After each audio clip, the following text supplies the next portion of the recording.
Hey, everybody, and welcome to the 2020 virtual Hog Farm Tour. On behalf of my wife, Denise, I'm Ron Martison, and we want to welcome you to our front porch in Southwest Iowa. It's a little different Hog Farm Tour this year than maybe what you're used to, but welcome to 2020. Where to begin with the circumstances that have shaped this year that have changed maybe forever the landscape of both your business and our business. To say that this year has been a challenge is an understatement. I mean, you on the food side have dealt with insecure markets. You have dealt with forced closings, but on our side, on the farm side, we too have had our share of challenges. For a lot of us, particularly in the upper Midwest, we either had a very, very, very dry year, a drought, and then some of us actually had a horrible wind, which I hope I pronounced this right, a derecho. I was fortunate enough, or maybe I should say unfortunate enough here 2 or 3 weeks back, to drive over around Cedar Rapids and see some of the devastation and some of the damage. When they have said that up to 10 million acres of crops were affected by the wind and the damage, they're not underestimating it one bit. Because of COVID and all the headaches associated with COVID, this year we decided that there wouldn't be the typical Hog Farmer Appreciation Week. But what we are going to do today is cap off what I know has been an absolutely awesome experience. Niman didn't have to do this. I think you know that, and I know that as well. So I appreciate them going the extra distance, going that extra mile to make things come through, to make things happen, to maintain the standard of excellence and quality that I think all of us have come to expect in it. I was initially comfortable with the whole concept of doing a virtual, but then last night, I don't know about you or how many of you were in on it, but last night it really hit home how much I miss the Hog Farmer Appreciation Dinner. I have to admit, though, it's kind of funny watching Denise scamper around frantically and try to keep up with the chef, but the meal was fantastic. We had a good time, and then my goodness, Temple's comments afterwards were always a treat. Before we get started with this, I want to give a huge thank you out to the 4 farm families that not only shared their farm with us, but they shared their table with us, and they shared a good many experiences with you. So to Barb and Martin, Bryce and Melanie, Phil and Aaron, and Martin and Barb, thank you. Also, I want to give. Did you mention April and Dan? Oh, I forgot April and Dan Wilson and Lorna. Sorry about that. Lorna. Love you, guys. Wonderful lunch. Also, I want to give a huge thank you to the lovely Mrs. Martison sitting beside me. She's the one that did all the video recording for me. For those of you that know me, you do realize and appreciate that what I know about technology wouldn't fill a fly's fanny. So I am very grateful that Denise was along to help me with that. I want to also thank Niman Ranch for letting us do this. What you're going to see today, and I hope what you're going to take away from this, is a deeper appreciation and a deeper understanding of why Niman is the way they are. I mean, when you stop and think about Niman Ranch, you think of their importance and their commitment to the family farmer.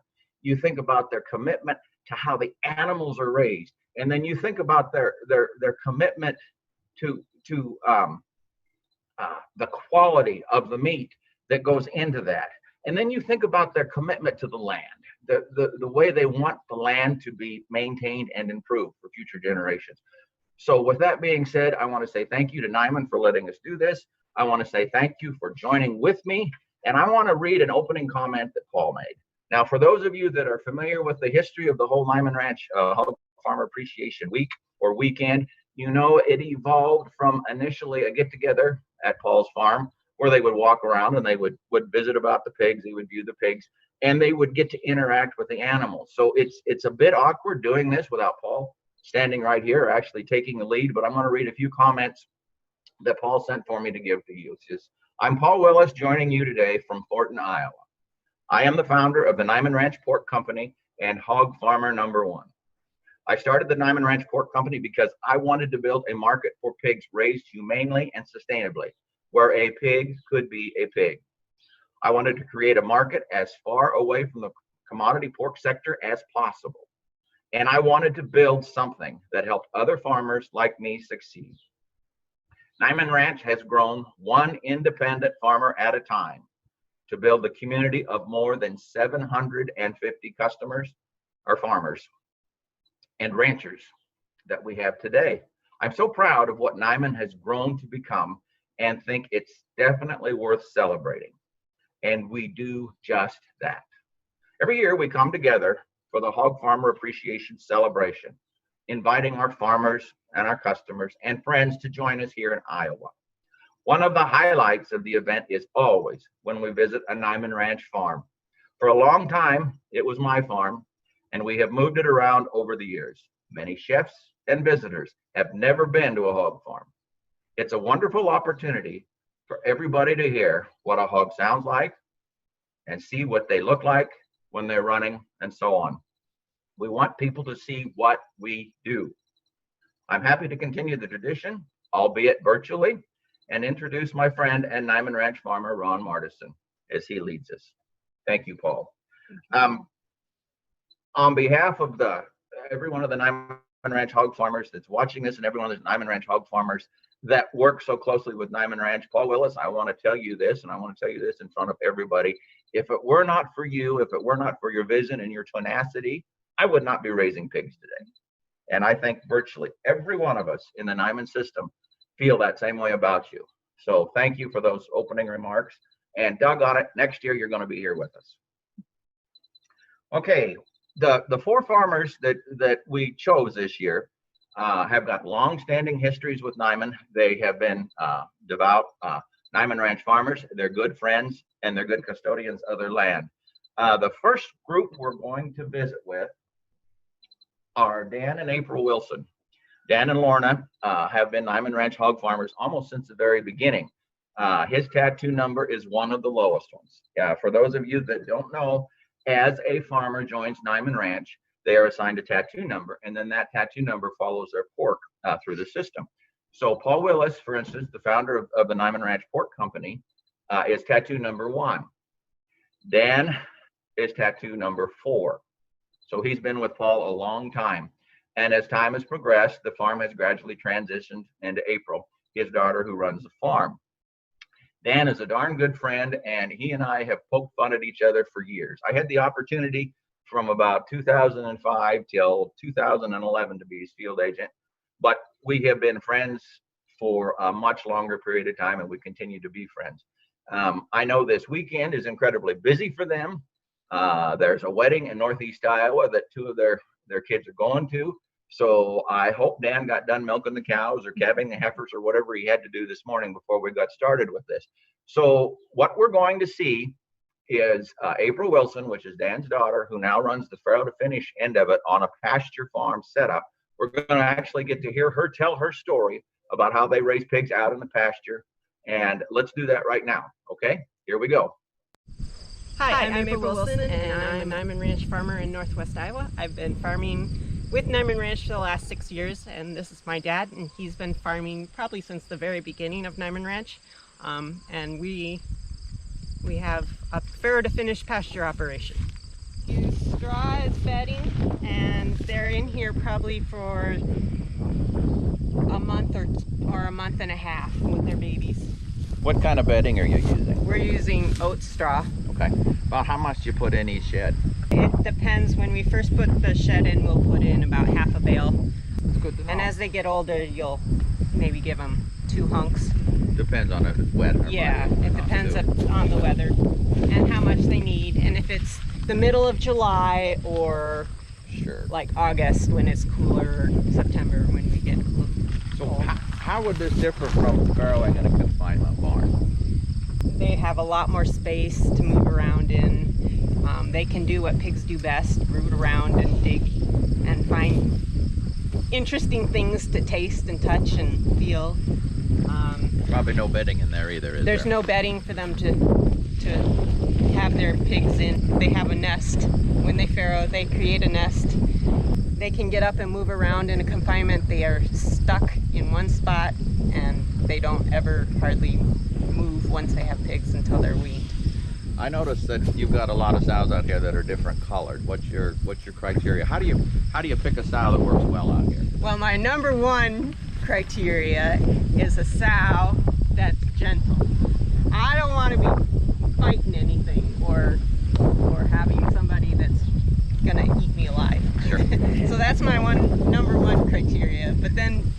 quality. I want a sow that has some back fat, and I want a sow that has good marbling, and has lots of pigs and can feed them all.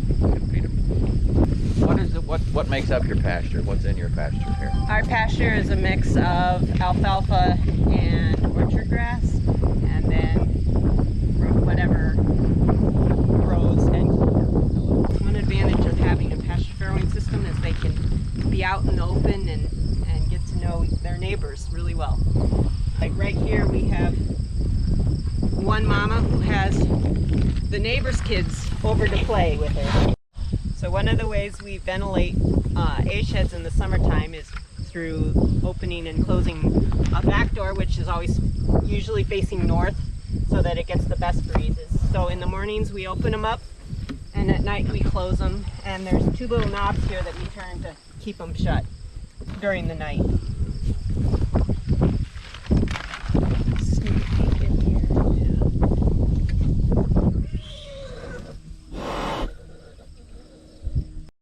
So one of the things about Niman is that we don't take the tails off pigs, and part of the reason they do that in confinements is because they get bored, and they'll chew each other's tail right off. So they take them off fairly early on. One of the nice things about the tail is you can tell if the pig is happy or not by the way it swings.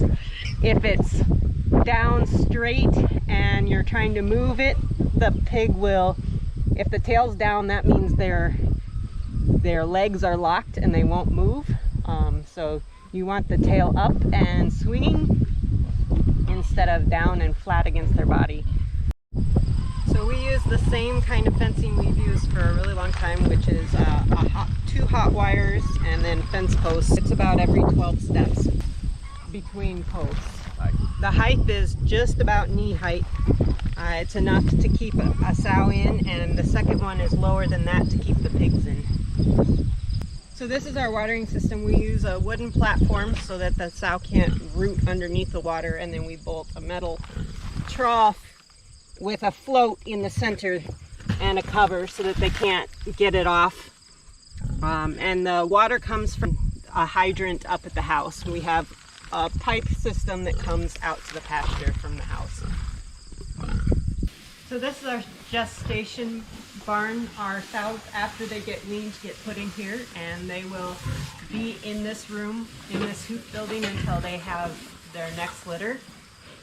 We do a deep bedded system, so we start with straw and it builds up into a compost as it gets higher and higher, and we just keep adding the whole time they're in here, and then we'll clean it out when they go into the farrowing barn. How long are they in here? How many days? 3 months? 3 months, 3 weeks and 3 days should be what the length of time that they're in this building. Thank you, April, for doing that for us. Thanks again to both Dan and April for helping. One thing I forgot to mention, actually there's several things I forgot to mention. First and foremost is, if you have any questions, don't hesitate to type them in. Part of a virtual hog farm tour is to address questions that people have. And remember, there's no such thing as a silly question.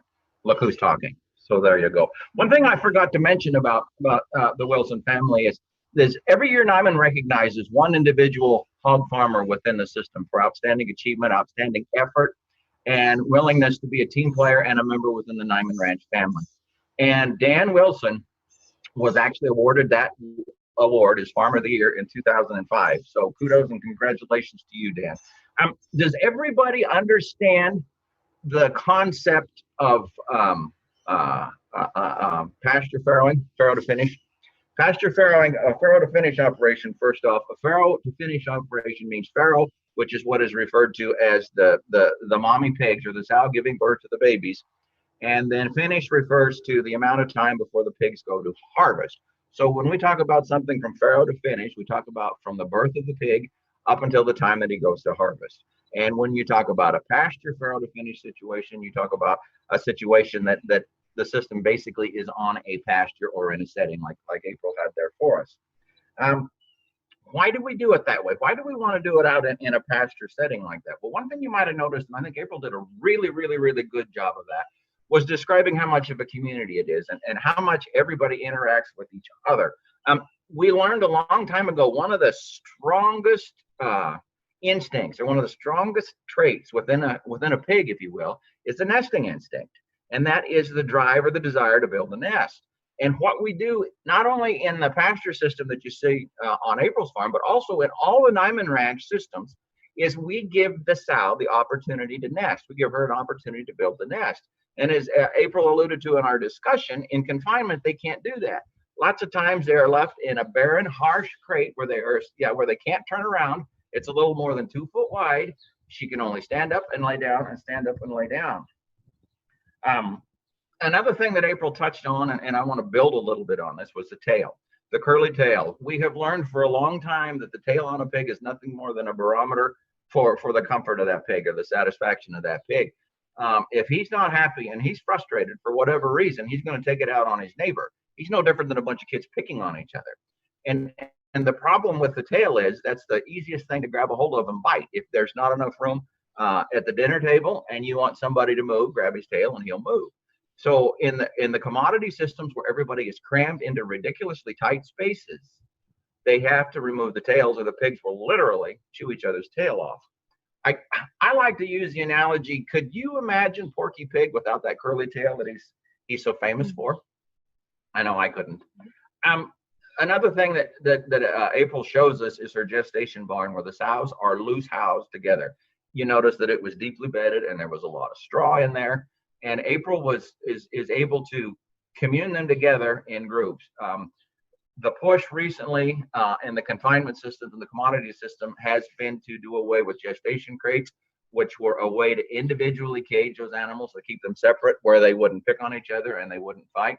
You probably noticed in April's case in the building when she was showing us around, you didn't see any aggression in those sows. You didn't see any frustration in those sows. The way April does it is only one of several ways that sows can be housed in the Niman system. They can be out on pasture, they can be in pens like April had, or they can be in dirt lots. Sows like to be social, they like to move around, and they like to engage and interact with each other. You know, one of the things I want to say before we go any further is that what is the typical size of a Niman Ranch hog farm?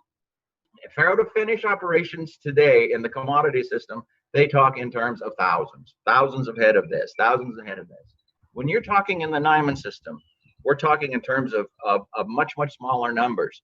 A typical Niman Ranch Farrow to finish farm will only have between 40 and 60 sows on the average. This way, we can do a better job of managing the animals. We can do a better job of caring for the animals, and that ultimately translates into a better eating experience for the customers that buy our pork. The next person that we're going to go, or the next farm we're going to go see, is a very dear friend of mine. It's Phil Kramer's farm, Phil and Aaron Kramer. They live in north central Iowa, and they've got 3 kids that you'll see in a minute that are just as cute as a bug's ear. The first time I met Phil Kramer, he was my field agent. I've been a Niman Ranch farmer since 2002, and the whole concept of the field agent evolved shortly after that. For those of you that don't know what a field agent is, that's nothing more than a helper to the farmers in that they come around and they visit the farm 2, 3, 4 times a year. They call us weekly to get updates on how many pigs we've got, to check in to see if everything's going okay. Niman Ranch would not be able to do what they do to the extent that they do. Niman Ranch would not be able to stand on the label claims that they have if they did not have a staff of field agents making sure all the I's are dotted and all the T's are crossed. So anyway, that being said, Phil Kramer was my first field agent, and I don't want him to get a big head, but in all honesty, I cannot think of anybody that comes to mind anymore than him when it comes to Niman Ranch, unless it would be Paul Willis. If I had to describe people that I think have made and shaped Niman Ranch, Paul Willis would be at the top, but honestly, Phil Kramer would be pretty doggone close. So kudos to you, Phil. Anyway, what we're going to do, we're going to go and we're going to spend a few minutes with Phil and Aaron and the kids. So let's sit back and enjoy and see what's going on in Phil's world. Take it away. Hi, we're here today just outside of the small town of Hardy, Iowa. We're the Kramer family. We bought this farm approximately 5 years ago, and we have a breed to wean operation, and our pigs go from here up to my dad's farm by Algona to be finished out. So today we're here with myself, Phil Kramer, This is my wife, Erin Kramer. We've been married 16 years. And these are our 3 kids. Our oldest one. Henry. And how old are you? And our middle one. I am Sam, 7. And our little one. What's your name? Carolyn, And how old are you? 4. 4. And they help on the farm every day. At Niman Ranch, we have a very in-depth set of protocols farmers have to follow in order to be qualified to sell pork to Niman Ranch. Those in-depth protocols vary from space requirements, having different levels of space requirements for all levels of production, whether it be gestating sows, lactating sows, young piglets, or market-sized hogs. In most cases, those standards are almost double that of the commercial industry. Our pigs also have to have access to bedding the entire time, or access to pasture, so that way they have the most comfortable facilities and can make a nest naturally like they would in nature. We also have protocol for our feed. We are a completely antibiotic-free program and also an all-vegetarian fed program, so our animals get no animal byproducts of any kind in their feed. These are all checked regularly by field agents, and we also are subject to third-party audits. We work with a lot of different specialists within the industry to make sure that we continue to excel and exceed our production standards in order to keep our animals raised in a welfare-friendly manner.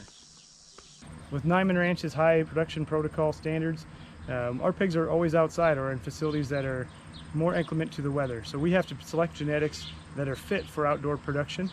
So our pigs are typically a little bit fattier, as far as with some external fat, but also marbling, and also a little bit hardier than those that you would see within confinement production. That's why a lot of the times you'll see our pigs are a little bit more colored, as compared to the white pigs that you see in confinement production. This helps our pigs handle the sun better, and as far as in the heat, as well as being able to handle cold weather of the winter. One of our major breeds that we use, or some of the older line breeds that we use, are Duroc. Like this little pig's partially Duroc and partially Hereford. And then we also use some Chester Whites, and we use Yorkshires for our maternal side. We do a lot with meat quality testing. We pull 64 random samples every week and test our farmers' pork to make sure that they continue to meet the highest standards in the world. We check color scores, marbling scores, pH scores, as well, all from a visual standpoint and mechanical standpoint. And then we rank our farmers from 1 to 400 or whatever we have as far as total number of farmers, and we pay those farmers a premium for having high-end meat quality. So it's not just pork, the other white meat within Niman Ranch. We have some of the best tasting red pork that there is. That results in a very moist and delicious tasting pork product. Can you give it a kiss? What do you like about pigs? They're really small. When they're born, aren't they? Yeah. Are they cute? Yeah. Am I the only one that thinks that the Kramers have their hands full with those 3 kids? Am I the only one that thinks that Carolyn is as cute as a bug there? She'd get even the coldest heart to melt, wouldn't she? Does everybody understand when Phil talked about a breed to wean farm? In the Niman system, a breed to wean farm basically consists of the moms, the sows, and then the babies, and the babies stay on the farm until they're weaned or until they leave mom. So in the Niman system, we have a pretty strict guidelines of a weaning age of no less than 28 days and ideally 5 to 6 weeks. So when Phil was talking about his breed to wean farm, he's basically talking about a mamas and the babies up to that point in their life. And one of the things that Phil touched on when he was talking a little bit about Niman and our protocols are what set us apart from so many other people. What set us apart from the commodity system? I mean, there's many things we take for granted as farmer space requirements, for instance. It is pretty fair to say, and I think Phil alluded to this, that a lot of our space requirements are almost double what they are in the commodity system. Now, why is that? What are the benefits to that? Well, first off, if they've got more space, they've got more chance to move around, they've got more chance to interact with other individuals, they're going to be healthier. I mean, that translates into a healthier pig, that translates into maybe, I think, a happier pig. And we do not have to mask sicknesses and diseases and stresses brought on from overcrowding when we do that. Another thing that Niman does is we have stringent bedding requirements. Now, here in a little bit, we're going to see another farmer and we're going to go into a little bit more detail on bedding requirements. But understand on any given day, based on weather conditions and weather circumstances, Niman requires that these pigs have adequate bedding for both comfort and for lack of a better word, social stimulation, something, give them something to do. Phil touched a little bit on the genetic requirements. Niman Ranch is really big on the traditional breeds, if you will. We are really big on the flavors and the qualities that they bring to the table, to the palate.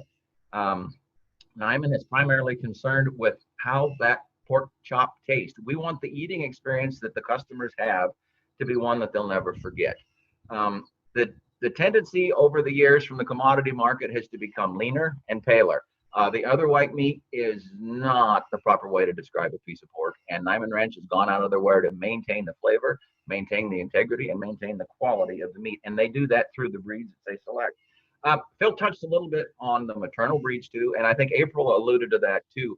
Because Niman does not crate those sows, because Niman lets that sow be a sow, because Niman lets that sow build her nest, we need to select for genetics that are better at being mothers. We need to select for genetics that are better at milking ability, and we need to select for genetics that are a little bit less temperamental to work with. So, I mean, all these things are questions that Niman Ranch farmers wrestle with and Niman Ranch farmers deal with, but that's just one more reason why the field agent staff that Niman Ranch has is so valuable and so important. Another thing, and Phil alluded to this too, that every year when the field agents visit at least once a year, they will go through a checklist of everything that we need to be doing to be certified as a Niman Ranch farmer. This is nice. This is awesome. There aren't very many companies that do that. We call this an in-house audit. But what sets Niman Ranch apart from so many others is we welcome third-party auditors to come in and see what we're doing, to see that what we are doing and what we are saying are one and the same. And there aren't very many of us left to do that. So kudos to Niman Ranch for doing that. From a farmer standpoint, great, because they are reassuring and telling me that what I'm doing is right and that I feel good to be a part of that program. Denise has got a couple of questions that came in during the break, so she's going to read them off to me, and hopefully I can answer them. All right, this first question is, how do you provide water to the sows in the winter when the hydrants freeze? It's a good question, and anybody that's in the upper Midwest knows that in the wintertime it can get darn cold, particularly if you're in north central Iowa or northwestern Iowa. Lots of times a heater will be furnished, some sort of an electric heater that will keep the water warm. Or a lot of folks have actually moved to what they call energy-free waterers, and they take advantage of the heat in the earth to keep the water lines open. Or a lot of us, in the case of April, and I think I'm going to answer the next question too that they asked about April, was they wanted to know where she farrowed when it gets bitter cold. Obviously, to farrow in the pasture setting, the babies have certain thermostatic dynamics that they thrive in and they do not survive in others. So when it is bitter cold in the wintertime, April will move the pigs into the buildings. She will farrow the pigs in the buildings where she can control the heat and make that comfort zone for that little pig a little bit better. So when they do that and when they come in, that's when you don't worry so much about the hydrants freezing, because you're closer to the electricity and you can run electric heaters and stuff like that. Is that it? Is that what we've got? Yes. Okay, the next farmer we're going to see is a real jewel. It's Martin Kramer. He's related to Phil, and I think most of you know Martin. The first time I met Martin Kramer, he had knocked out of the ballpark farrowing house. He had taken a hoop barn and he was farrowing in that, and he had hot water heat underneath the floor. And I took a bunch of friends and we hopped in the car one day and I gave him a shout and said, "Can we come up and see it?" And he said, "Sure, come on, Ron." So we went up there and we saw it. We had an absolute great time. Martin's a hard worker. Martin is not afraid to swap ideas with you. Martin's not afraid to tell you what he thinks. I want to say about Martin, like Danny Wilson, he has been recognized as a Niman Ranch Farmer of the Year on one occasion. So let's sit back and enjoy this video from Martin Kramer. I'm Martin Kramer, and you're at the Martin Kramer farm.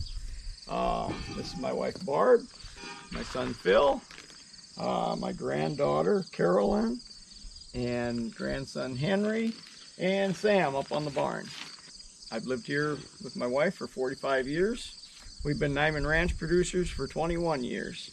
I started out farrow to finish, and now I just finish pigs. And we'll show you how things are done here in northern Iowa. This is some of the bedding we use on the farm. We've got big round bales of corn stalks. We bale them in the fall after we combine corn. We use them in the hoop buildings. Takes a lot of bedding in the hoop buildings, and the pigs mix their manure with the bedding, and when a group is done, we haul it back out onto the fields for fertilizer. We have small square bales of oat straw here. That's used for the younger pigs, and in my open front finishing, we use the small bales because it's easier to use them.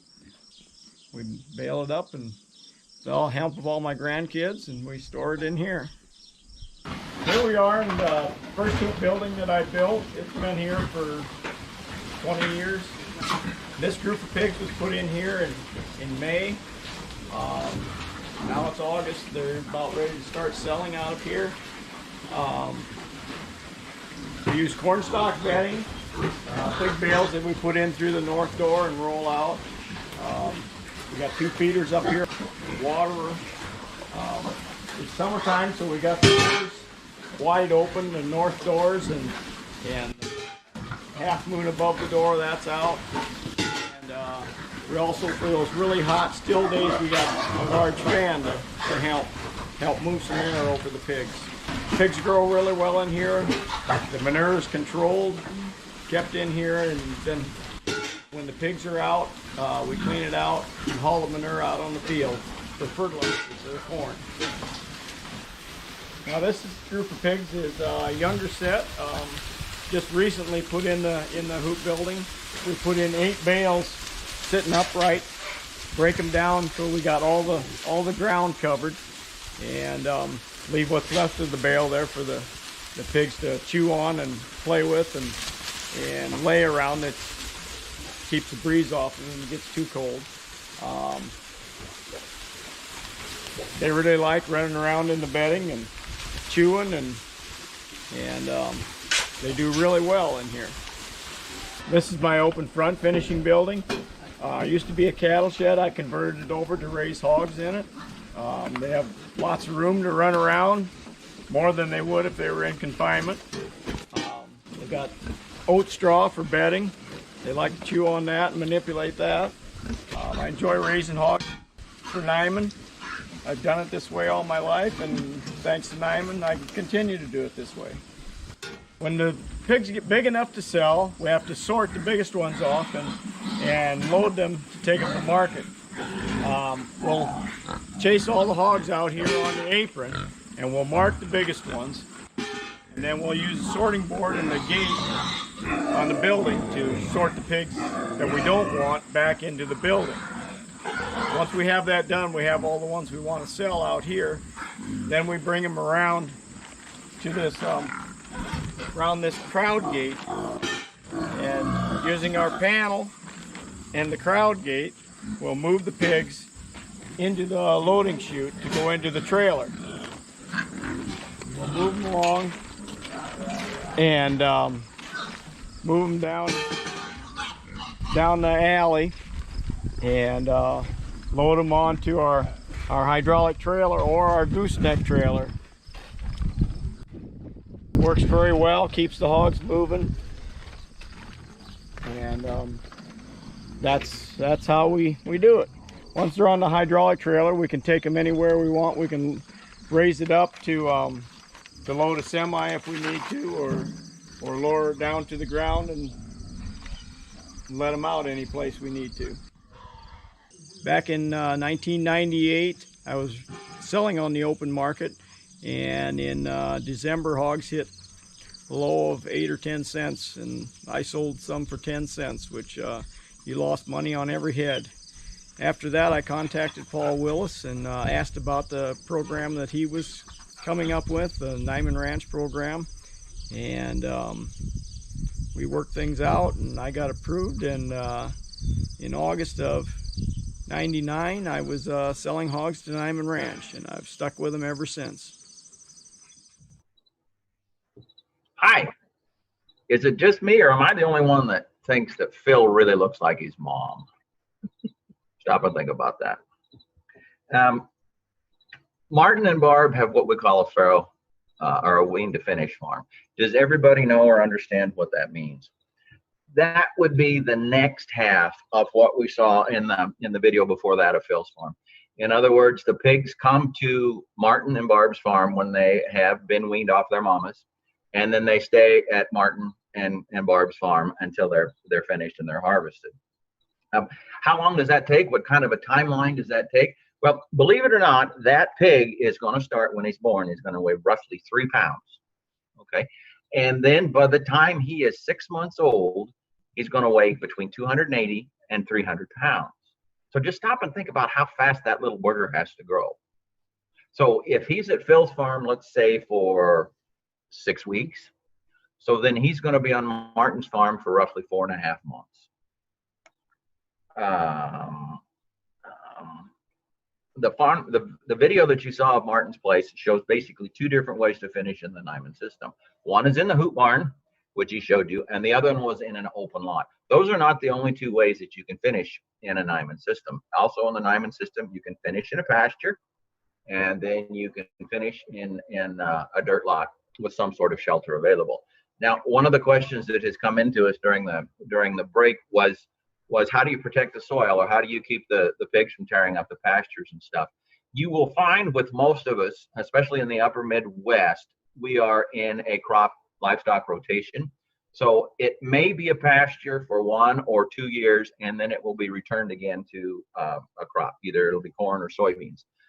Why do we do that? Why do we have the pigs out on pasture like that? Well, it's just as simple as this. My philosophy is it's a whole lot more glamorous to haul feed and water than it is to haul manure. So anyway, the whole idea behind the pasture system and the setup is to incorporate the manure naturally, and it is also to benefit the land in terms of the rotation. Another question that came in was, well, how do you keep the pigs from getting the diseases and stuff that the other pigs get? Niman is very, very diligent in prevention. What we emphasize and what we push are a number of vaccination programs, vaccination protocols. We've got a vet on staff that we use that helps the individual farmers with recommendations. There again, I fall back on the importance of the field agents, because they will help the specific farmers with the issues and what vaccination schedules they use.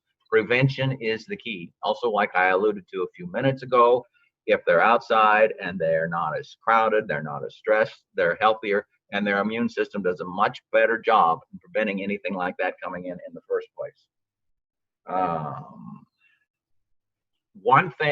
Another thing that Martin talked about, and I wanted this left in there, he showed you actually how we load the animals to take them to harvest. It's a great big gray area, if you will. A lot of us, we know where they come from, we know how they're born, but we don't know what happens from that point on. So Martin did a good job of explaining to us how he brings the pigs out of the pen, how they're sorted for size. And for the Niman Ranch pig, you want a pig that weighs roughly 280 pounds or a little bit over to produce the ideal type and cut of meat that works best for you guys in your restaurants and on your dinner plate. He shows you the care that we take to sort them. He shows you the care that we take when we move them to how we're going to transport them to the harvest facility. Paul Willis said it best many, many years ago, and it is stuck in my head. The ultimate goal of a Niman Ranch farmer is to see that that pig only has one bad day, and that's the day of harvest. I would build on that, and I will add in that to say that it is also a goal to see that he arrives at the harvest facility as stress-free and as easy and comfortable as he can. We're about meat quality, and I don't want to see that totally messed up after I've worked 6 months to make sure that I've provided and delivered you the best tasting meat that I can. I don't want to have that messed up because of a bad experience on the way to the harvest facility.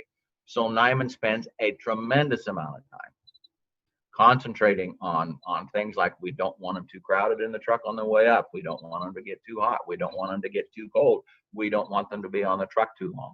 We want it to be as stress-free as it can. So that's part of the reason I wanted that in there. Another thing, and this is probably the last thing I'm going to harp on with Martin Kramer, he explained to you, or he described to you the fall of 1998 when he got 10 cents a pound for his pigs. For us, okay, 10 cents a pound, what does that mean? Well, in 1998, and anybody jump in if I'm saying this wrong, but in 1998, I figured it cost about $100 to produce a pig. That was what all the feed that went into them and blah, blah, blah. Well, when Martin is telling you that he was getting 10 cents a pound for those pigs, he was getting 28 cents a pound or $28 for those pigs. So that's a deficit of $72. For every hog he sold, he was losing $72 a piece. Now, at that time, Niman Ranch had a floor price and they were not going below that. So at that time, Niman Ranch was paying $100 for their floor price. So even then, some 22 years ago, Niman Ranch was concerned about protecting the floor price that their hog farmers got. If you have sat in on any of the other meetings, the virtual meetings we've had ahead of this, you would have heard Chris Oliviero say that that is still in place. And in June and July of this year, because of the COVID pandemic, because of the situation with getting commodity hogs harvested and getting commodity hogs to market, Niman Ranch has paid up to $104 more per pig for their pigs to protect their farmers than the commodity market has been able to do for their farmers. So that right there, folks, is a huge track record. And kudos to Niman Ranch for understanding the importance, understanding the viability, and understanding the necessity in keeping the farmers profitable so we can continue to raise pigs for Niman Ranch. Okay, what do we have any other questions there? We have a question right up here. Where are all of the farms located? They are primarily in the upper Midwest. We've got a few farms back east. The biggest share of them, I mean, you with the Dakotas, Nebraska, Kansas, Missouri, Illinois, Indiana, Ohio, and further east, Minnesota, and of course, Iowa. Most of the pigs are harvested in northeast or northwest Iowa, so that's why the pigs are located where they are. And how about one more? Does Niman require a number of head per farm that a producer must produce annually? No, to my knowledge, is they don't have a minimum requirement, and they obviously don't have a maximum requirement. I know from a logistics standpoint and from a harvest standpoint, they have a minimum number they want to harvest at a time from an individual farmer. But to say that Niman says, no, you're too small, or no, that won't work, that's out of the question. That has not been an issue, and I don't foresee that being an issue. Niman wants to work with the little guy as much as he wants to work with everybody else.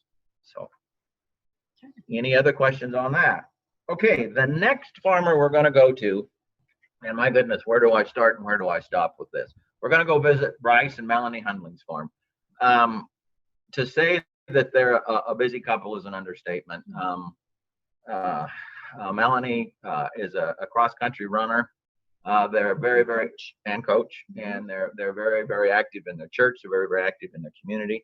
And all you've got to do is take one look at this farm and think, holy buckets, how do they get it done? The first time I met Bryce was in 2005, and I think in the video you're going to hear, he says that's when they started raising pigs for Niman Ranch. And actually, I met Melanie shortly after that. And you know what? They're perfect for each other, because he will get wound up tighter than Bob's hat, and she'll come in and she will set him straight in the blink of an eye. So let's sit back and let's watch this one, and we'll go from there. I'm Bryce Hundling.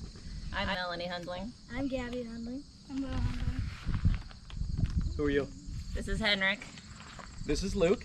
And this is Ben. We're on the Hundling farm, raise Niman Ranch pigs, Niman Ranch cattle.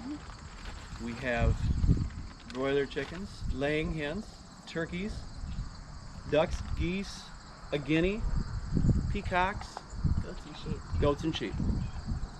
So, how long have you been farming? We started in what, 04? Okay. Got married in 05. I think we sold our first set of Niman pigs in 05. Cows about the same, cow-calf herd from about the same time. This is our feed mill area. Usually for the pig diets we use corn, soybean meal, premix, which is their vitamins, minerals, lime and dical. Sometimes when the price is right, we use distiller's grain from an ethanol plant and oats in the nursery rations. Like I said, the corn comes out of that bin. It's flex augered out into the feed mill. This metal bin here holds the soybean meal. The premix is in this bin because it's salty, so we use a plastic bin for that. The distiller's grain or oats is in that tall bin there. So, and the finished product is dropped into this bin here, and then goes into the grinder for a little bit more mixing. And usually I take it off the grinder and onto the feed truck. How do you mix all this stuff then? Can we see your mixer mill? Yeah. Watch out, boys.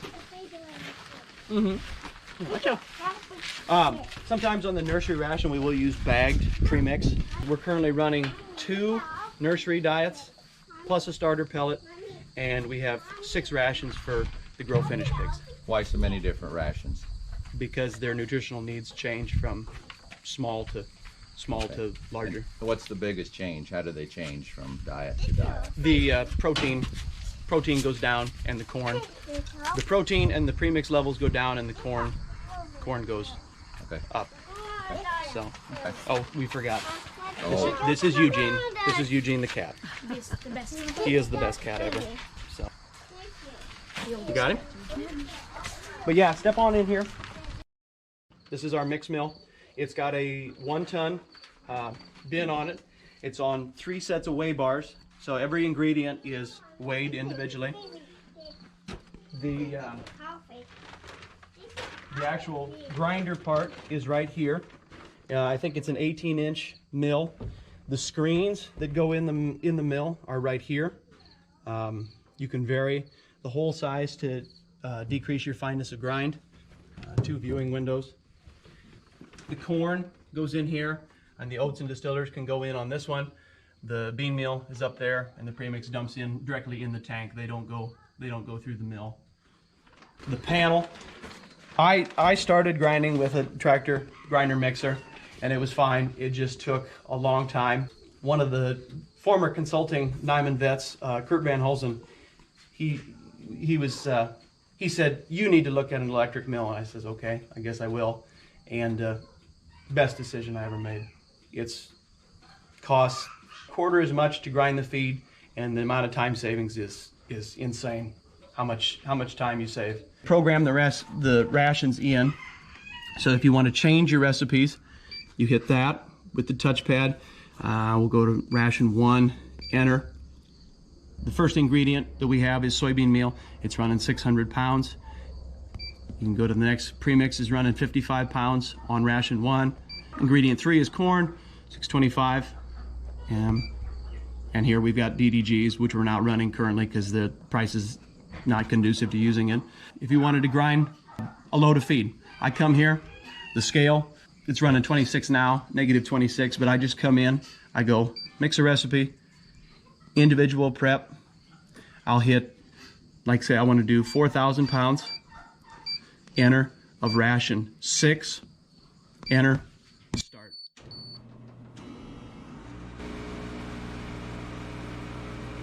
Kill a little time. The feed was delivered into that bin. Next I'll transfer it into this grinder to do some final mixing on and add some hand-add micro ingredients. Let that mix for a few minutes. I'll transfer it from there into this feed truck. I can hold 8 ton of feed in this feed truck, so I can be more efficient than 2 ton at a time. Here's an example feed tag. Niman comes out, the field agent periodically comes and checks. We make sure that all the feed tags are meet specification. My nutritionist from the feed company also periodically comes. He'll take samples for fineness of grind, analysis, make sure that everything's checked out, that our rations are balanced. So we've got the feed prepped onto the truck. I've got it back up to the feed bin. It goes in that bin, and we run flexible auger system out of that bin through the barn, and you can see the drop tubes go into the feeders inside the building. That way the feed stays out of the weather, the rain. So we also raise cattle. We have a cow, about 50 cow-calf herd. I probably for the last 10 years have fed out my own calves, and for the last 2 years, as of last Sunday, we sold our second full set of fat cattle to Niman Ranch. On our farm, we use silage bags. Like here, we've got a bag of silage, we have a bag of hay, corn stalks, and earlage. For a smaller operation, it is easier to keep the feed in good quality. So she's a brown Swiss, and her calf, what'd you name the calf? Samson. And April's new calf that's about a week and a half old. Him Little Junior. Little Junior, huh? I was right, wasn't I? They are a crazy busy family. Between everything they've got, both the cattle and the pigs, I don't know how they get it done. A funny note though, when Denise and I were there doing the video shoot, they had a bunch of little turkeys, and I'm not that familiar with turkeys, but they were, what were they, 4, 5, 6 weeks old? Anyway, those darn things, they would hone in on you and they would just run right after you. And honest to Pete, it felt like I was in the Jurassic Park movie with all these little itty things going after me. Thanks to Bryce for doing that. He touched briefly on a lot of stuff, and I know it got a little long, and I apologize for that. But I wanted you guys to realize just because we do things traditionally doesn't mean we do things the old-fashioned way. We're traditional in that we care about the well-being of the animal, but we are not opposed to using cutting-edge, leading-edge nutrition, and we're not opposed to using leading-edge ways to manufacture the feed and stuff. And that's part of the reason I wanted the feed mixer mill in there, so you could see that, so you could get a handle on that. Bryce described the feedstuffs that he uses. Now, here in the upper Midwest, we are basically bound by corn. Corn is king in Iowa. I mean, this is where the tall corn grows. Corn also works great in a pig's diet. It's where the starch comes from. The bulk of the energy that the pig eats comes from the diet is in corn. The protein that we get for the pigs is basically soybean meal. In Iowa, we also grow a lot of soybeans, and when they crush the oil out of the soybeans, what's left is then heated, and that becomes meal, and that becomes a very economical source of protein for the pigs. And then lastly, what we include also in that would be the vitamins and the trace minerals, or the mineral premix, as Bryce called it. It was in the container because it had salt. Thank you, Bryce, for explaining that. One thing he said when everything was mixing, and I want to hammer this in too, he held a feed tag up in front of you. Every bag of feed that is fed in the Niman system has a tag on it similar to that one. And what that has in that, or what is printed on that tag, is of a list of ingredients that's in that product. When Niman says that they are a never ever program, they mean literally never ever. And one of the never evers is they are never fed any animal byproducts of any type. What the field agent does every time they go to that farmer's farm is they ask to see the feed tags. They review the feed tags. They review the ingredients in that feed tag to make sure that there is never ever any type of animal byproduct, or antibiotic for that matter, in the feed. So thank you so much, Bryce, for doing that. Are there any other questions we have at this time? If not, I'll wind her down. It's your last chance. Okay. You know, I want to say thank you to everybody for taking the time to spend with Denise and I today. This has been a hoot. It's a new one. I hope next year we can do this face to face. This is a culmination. This is number 14 of what Niman Ranch has put together for their Hog Farmer Appreciation Weeks. 6 weeks of this. Who would have thunk it when they first came up with this idea that they could pull it off? But they did. You know, the farmers that we visited with today, the farmers that we saw today, are representatives of nearly 770 of us. I just picked these 4 out because they were close to home and we have a long relationship together.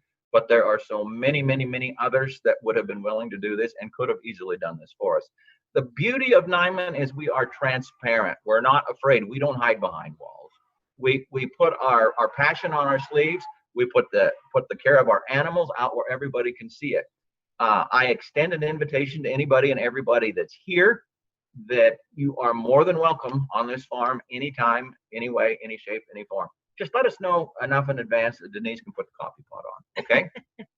So on behalf of Denise and myself and Niman Ranch, I thank you for your attention, and you have a great day.